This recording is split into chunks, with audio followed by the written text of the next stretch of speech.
Hello bachcho, let's read out the question. So question says two parallel flat capacitors C1 and C2, each having capacitance 10 microfarad, are individually charged by 100 volt DC source. Capacitor C1 is kept connected to source and a dielectric slab is inserted between the plates. The C2 is disconnected from the source and then dielectric slab is inserted in it. Afterwards, the capacitor C1 is also disconnected from the source and two capacitors are finally connected in parallel combination. Then the common potential of the combination will be V assuming dielectric constant है। तो simply हमें क्या करना है, यहाँ पर जो भी पोटेंशियल है उसका मान निकालना है। सो गिवन क्या है कि दो कैपेसिटर है C1 C2 और दोनों का ही मान हमें यहाँ पर दे रहा है 10 माइक्रो फैराड की इक्वल। अब इनको इंडिविजुअली चार्ज किया जाता है विच initial charge let's say 100 volt. अब क्या करते हैं, C1 को कनेक्टेड रख करके डाइलेक्ट्रिक स्लैब को इंसर्ट किया जाता है और C2 को डिस्कनेक्ट करके डाइलेक्ट्रिक स्लैब को इंसर्ट किया जाता है।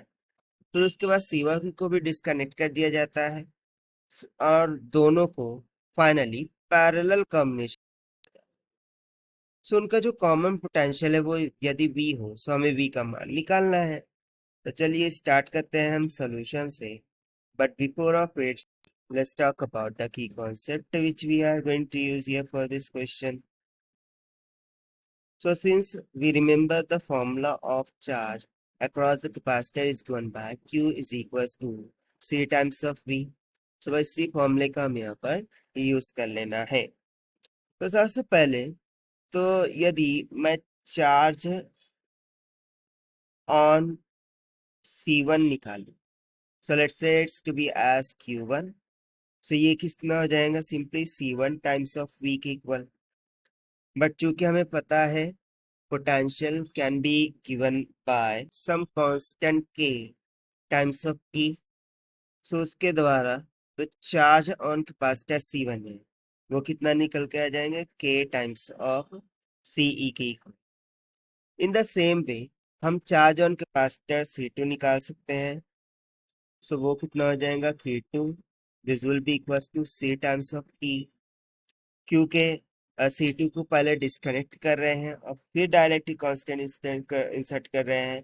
सो इसलिए उसकी जो चार्ज स्टोर्ड होगा वो एज इट इज रहेगा, that is Q2 is equals to C2 times of E। So basically ये C1 टाइम्स ऑफ E होगा, बट C1 और C2 दोनों सेम है, इसको हम मान लेते हैं C के बराबर। सो ये सिंपली हो जाएगा KCE और ये सिंपली हो जाएगा C टाइम्स ऑफ E के बराबर, जहां पर E ये इलेक्ट्रिक फील्ड को इंडिकेट कर। So now the capacitors are connected in parallel combination. तो इन कैपेसिटर्स को इस तरीके से पैरेलली जोड़ा जाता है। सो जब हम कैपेसिटर को पैरेलल में जोड़ेंगे सो उनका C इक्विवेलेंट क्या हो जाएगा, सिंपली C1 प्लस C2 यानी कि ट्वाइस ऑफ C के इक्वल, क्योंकि दोनों इक्वल है सो C plus C twice of C हो जाएगा। सो उस कारण से यदि हम नेट चार्ज निकालें, so when they are connected in parallel the charge will be equally divided. So charge on one capacitor this will be goes to, जो भी चार्ज होंगे उनका एडिशन करके उनका हाफ निकालेंगे। सो देखिए ये क्या हो जाएगा Q1 प्लस Q2, सो CE कॉमन निकल जाएगा, 1 प्लस K हो जाएगा और डिवाइडर में 2 आ जाएगा। सो ये सिंपली क्या हो गया K plus 1 divided bye 2 times of CV की। अब यहाँ पर हमने CV क्यू ले लिया, सो बेसिकली यहाँ पर E को हमने EMF माना है। सो EMF हमारा क्या हो रखा है V के इक्वल, सो इसीलिए हमने E को V से रिप्लेस कर दिया। This is what the difference, that is K plus 1 by 2 C। But हमसे पूछा क्या गया था to find out the potential, so V would be equals to Q divide by क्या हो जाएगा C और that will be equals to K plus 1 divided by 2K के इक्वल हो जाएगा। So now we will substitute the values. So dielectric constant की का मान हमें दे रखा है, देखिए 10 के इक्वल। सो इसको हम यहाँ पे सब्स्टिट्यूट करेंगे, दैट इज 10 + 1 डिवाइडेड बाय 2 × 10 यानी कि 11/10/2।